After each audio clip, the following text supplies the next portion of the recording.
Hi, my name is Elena Smith. I'm a reference librarian in the California History section of the State Library, and today I want to talk with you about the true treasures we keep at the State Library in the History section.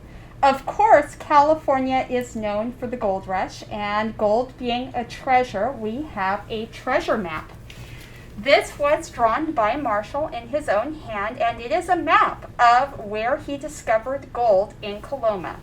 It also came with this piece, which is one of my personal favorites in the collection.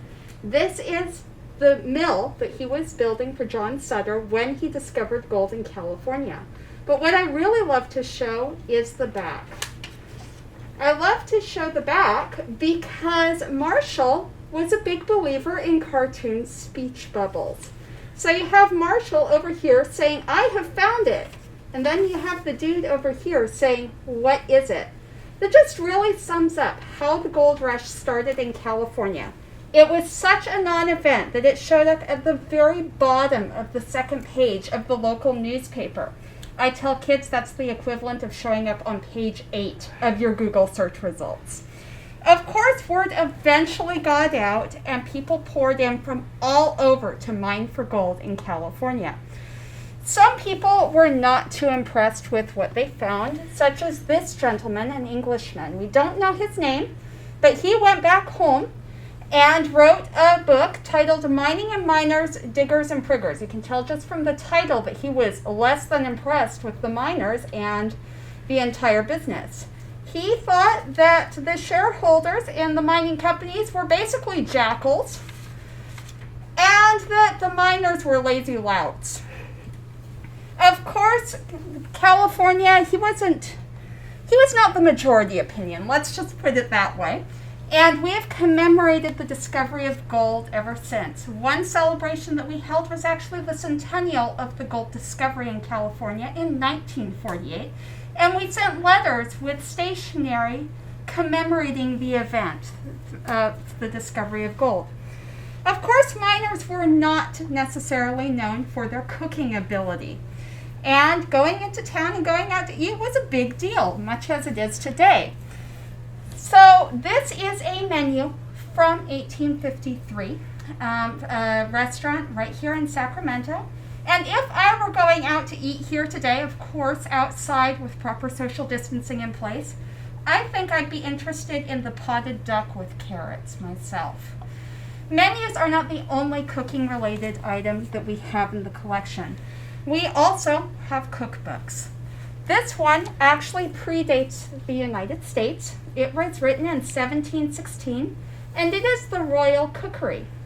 In it, you can learn how to cook like you were cooking for the royal family. So how to make a ragu of mushrooms, for instance. And if you were a true social climber, you could even learn to set your table like the royal family did. I don't think Meghan Markle's coming out with another edition, though. This cookbook, however, is even more special. This is What Mrs. Fisher Knows About Southern Cooking. It was written by Abby Fisher, and she details things like how to make broiled venison, how to make roast venison.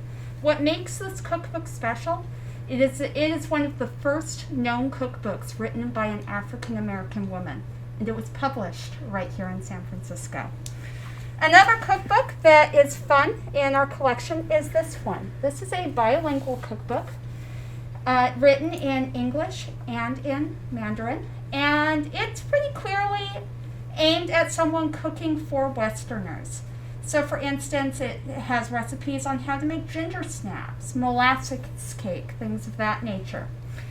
Something that we have in the collection is actually a fair amount on the Prohibition. Of course, the repeal of Prohibition was a major celebration here in California, but wineries and breweries had to survive the experience in order to serve wine for those celebrations, right? One of the ways they did this was by pivoting their business. So Guasti chose to pivot to making cooking wines. There was a little loophole in the law that allowed you to sell wine if you sold it as a seasoning. So what they did was they heavily salted the wine. Imagine your Merlot tasting like soy sauce. That was basically what it was. And then, like many companies of the time, they released cookbooks detailing different recipes and how you could cook them using their wines. What makes these funny is that throughout this recipe booklet, it says, whatever you do, don't salt your food. The wine comes pre-salted. Another thing we celebrate in the collection is, of course, our art. We have routinely pulled out one of the Mammoth Audubons for you to see at Archives Crawl. We saw no reason to change the tradition this year.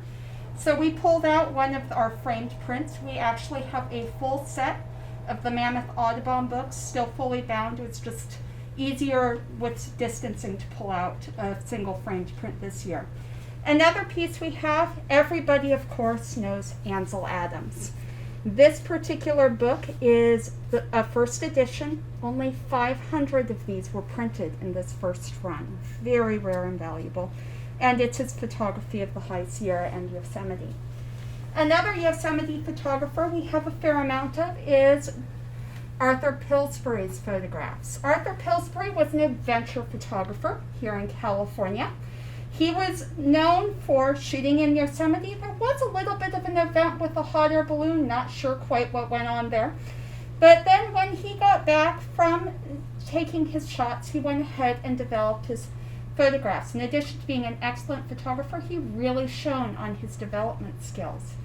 One way he developed his photographs was his orotones. These were plates that were developed with an emulsion of gold and banana oil, which just goes to show that banana oil salesmen really were selling a useful product. So as I tilt this orotone, you can just see how the gold glows and gives it a real three-dimensionality.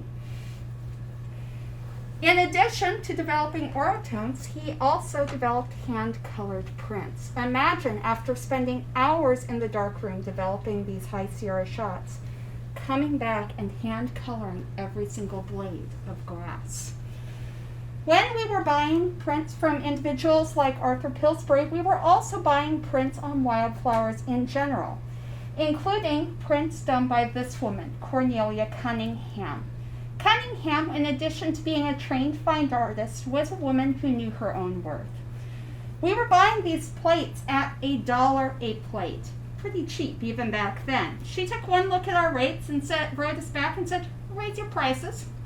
I know for a fact that these wildflowers are going to go extinct in the next 10 years, and that any library worth their salt would kill to have the collection at that point.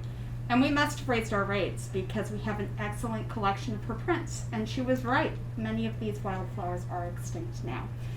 So this is just a small portion of the treasures we keep at the State Library for you. Maps, newspapers, letters, books, fine art.